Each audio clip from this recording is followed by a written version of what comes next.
بسم الله الرحمن الرحيم. الحمد لله رب العالمين، وبه نستعين على أمور الدنيا والدين، وصلى اللهم وسلم على نبينا محمد وعلى آله وصحبه وسلم.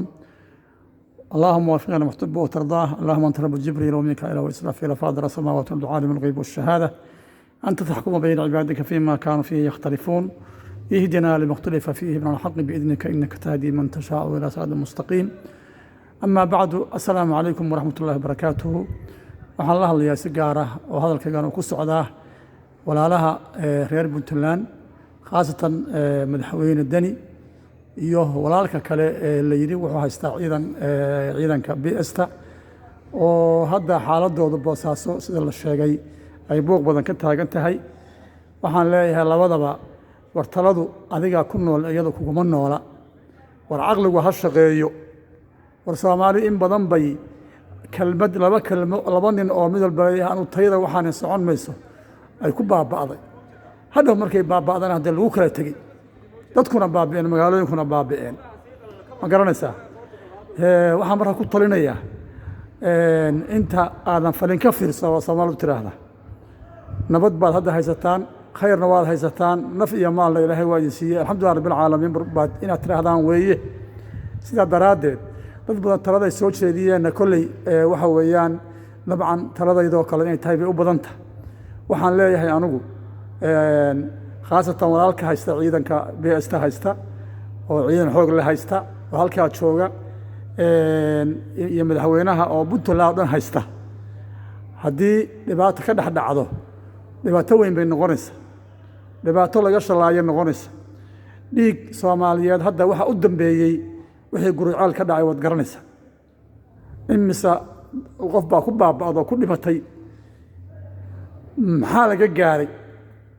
sidaa darteed waxaan leeyahay walaalka ciidanka haysta ha noqonin maaragtay ha noqonin shaakirkii Puntland ha noqon. Puntland oo dhan baa ninkan dooratay walaalkaaya, kala dambayn kula dhaqan.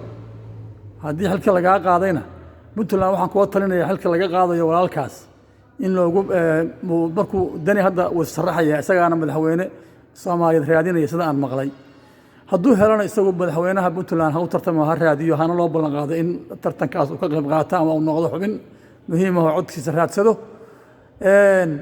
amaba maaragtay haddii Ilaahay idmo ha sugo marka tartanka dambe hadduu soo guulaysan waayo tartanka dambe hala galo oo maaragtay Puntland dhexdeeda ka dhici doona. laakiin dad yaan la isku layn, waddankana yaanan la ka gubin, caqliguna ha shaqeeyo. maanta waxa jirana beri jiri mayaan. taladu waxa weeyaan adigaa ku nool iyada kuguma noola. sidaa darteed waxaan leeyahay waxaynu la yaabanayn wixii guriceel ka dhacay baan kulligaan la yaabanayne. idinkuna iyagii oo kale mitaalkoodii ha noqonin tusaale ka qaata maxaa laga faa'iiday, wixii guriceel ka dhacay maxaa laga faa'iiday. intaas oo qof baa ku dhibatay.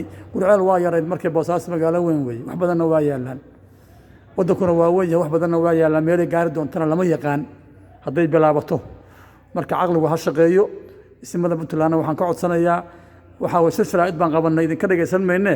tallaabo wanaagsan qaada oo dadka lagu kala celinayo oo xaq lagu kala sheegayo. kolley dowlad jidha oo Puntland la yiraahdo jidha hadda baa jidha waxa weeyaan iyadii inay sii jidho kursi kastoo nin lagu qabsaday waxa weeyaan waxba lagama faa'iidin. macsiyaad barataan ku qabsanay maanta meesha maras baa u jeedaa.